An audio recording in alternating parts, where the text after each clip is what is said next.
3 ఏనుగుల శాపం. పూర్వం ఒక అందమైన గ్రామం ఉండేది. అక్కడి ప్రజలు వ్యవసాయం మీద ఆధారపడి జీవించేవారు. ఆ గ్రామం ఎప్పుడూ ఆనందంగా ఉండేది.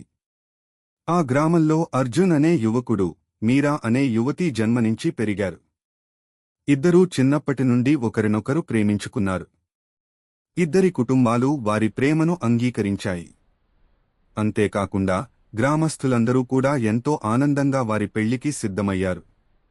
కాని ఆ గ్రామంలో ఒక పురాతన నమ్మకం ఉండేది. ఒక జంట ఒకరికి ఒకరు కనుక సరిగ్గా కలిసివచ్చేవారు కాకపోతే పెళ్లి రోజు 3 ఏనుగులు వచ్చి గ్రామాన్ని నాశనం చేస్తాయి అని. కాని గత 2 తరాలుగా అలాంటి సంఘటన ఏదీ జరగలేదు. అందుకే ఎవరూ ఆ నమ్మకాన్ని పెద్దగా పట్టించుకోలేదు.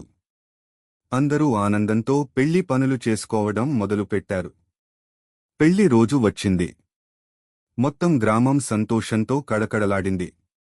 సంగీతం, నృత్యం, ఉత్సాహంతో అందరూ మునిగిపోయారు. కాని అకస్మాత్తుగా భయంకరమైన గర్జన గ్రామాన్ని కుదిపేసింది.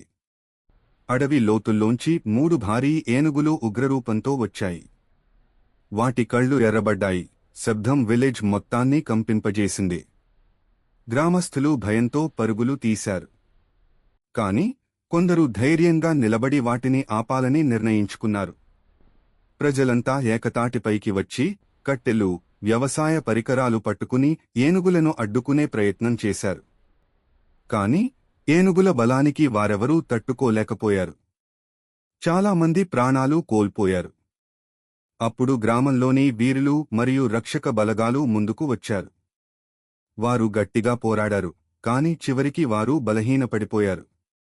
4 వీరులు తీవ్రంగా గాయపడ్డారు. అది చూసిన దేవుడు స్వర్గం నుండి ప్రత్యక్షమయ్యాడు. అతను తన చేతులను ఆకాశంలో ఎత్తాడు. వెంటనే ఏనుగులు ఆగిపోయాయి. అవి దేవుని ముందు నమ్మకంగా నిలిచాయి. దేవుడు విలేజ్ ప్రజలందరినీ చూస్తూ పలికాడు, నేను ఈ ఏనుగులను పరీక్ష కోసం పంపాను. మీరు మీ గ్రామాన్ని రక్షించేందుకు అహర్నిశలు పోరాడారు.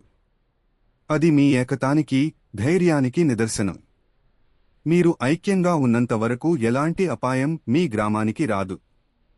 దేవుడు తన దివ్యశక్తితో గాయపడిన వారిని బాగుచేశాడు. నాశనం అయిన గ్రామాన్ని మళ్లీ పునరుద్ధరించాడు. అంతటితో అర్జున్ మీరా పెళ్లి విజయవంతంగా ముగిసింది. గ్రామం మొత్తం ఆనందంలో మునిగిపోయింది. అప్పటినుండి ఆ గ్రామంలో ఎలాంటి కష్టాలు రాలేదు. ఎందుకంటే వారు దేవునిచ్చిన గొప్ప బోధను గుండెల్లో పదిలపరుచుకున్నారు. ఐక్యతే బలం.